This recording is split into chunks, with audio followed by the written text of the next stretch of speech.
YouTube. Today I'm going to it's a really quick video of how to make charcloth, as you probably guessed from the title.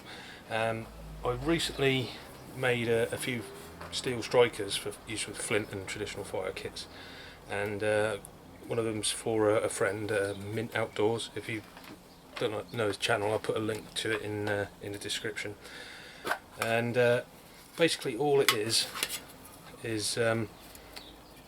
use an old tin. I've got an old tobacco tin here, 2-ounce tobacco tin. You need some old cotton. I used an old cotton tea towel for this, but it has to be pure cotton. Wool doesn't work, and obviously artificial fibres will melt and not turn into charcloth, so it needs to be cotton. And you need to cut them roughly to the right sort of size of the tin, or you can sort of scrunch them up into a little ball and put them in the tin, but you don't want it packed really tight. You want a little bit of space in there, just so it can move around as it, because when it heats up, it will sort of slightly change shape and shrink and move around. You want a reasonably tight fitting lid, and you want to put a tiny little hole in there. I don't know if you can see that. There's a little tiny hole, just punched with a push pin or a drawing pin or thumbtack, whatever you want to call them.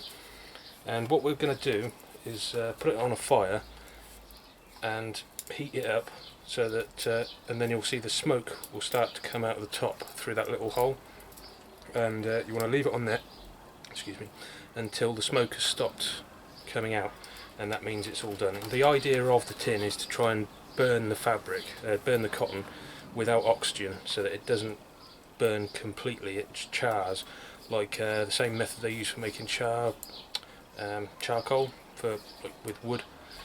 They try and heat it up in a big stack covered in earth, so that it doesn't physically combust completely. It just chars it all and burns it off. And if you don't have a hole in it, can sometimes pop the lid off, so hopefully that won't happen this time. Rather than going to the woods and starting a fire just for this, I've just made a small fire in my forge, as you can probably see. And also the audio is different on this video, because I'm just using the on-camera microphone rather than the separate audio recording system, so you'll be able to see the difference between this microphone and the one I normally use as well. So, and this little fire's going at the moment.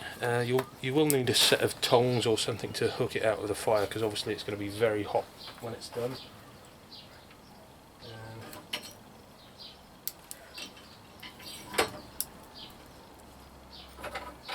For this, I'm just going to use a pair of my blacksmithing tongs. So it doesn't need to be a huge fire, it just needs to be able to heat that up and get all the insides burnt, really, to a temperature where, well, semi-burnt, charred, I suppose is the right word. So I shall leave that going for a bit. So you might be able to see, let's try and zoom into the right kind of area. Sorry about this. You should be able to see that smoke coming out of that hole there in a little stream. Try and get it to focus. See if that, try and get it to focus. Sort of focus there.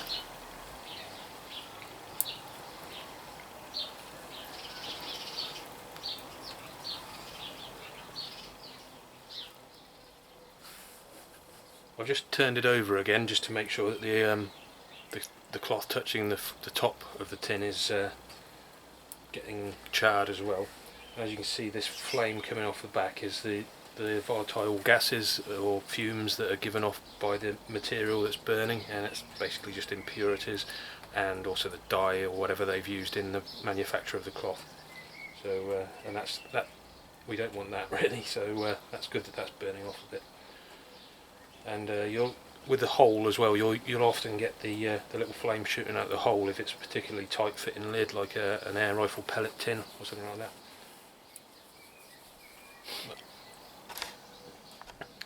Ideally you'd want to let it cool down a bit and so you can open it properly. But for this purposes, I'm just using the old cloth as a kind of heat resistant grab to try and get hold of it. And that's what you should end up with, some black material. Try and get a piece out.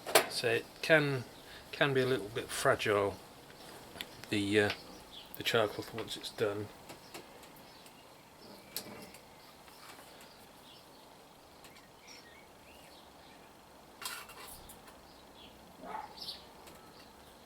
But that's basically what you're aiming for, is a nice piece of black cloth, if you like, and that will take a spark from a flint and steel, and you can blow it into a good ember from that.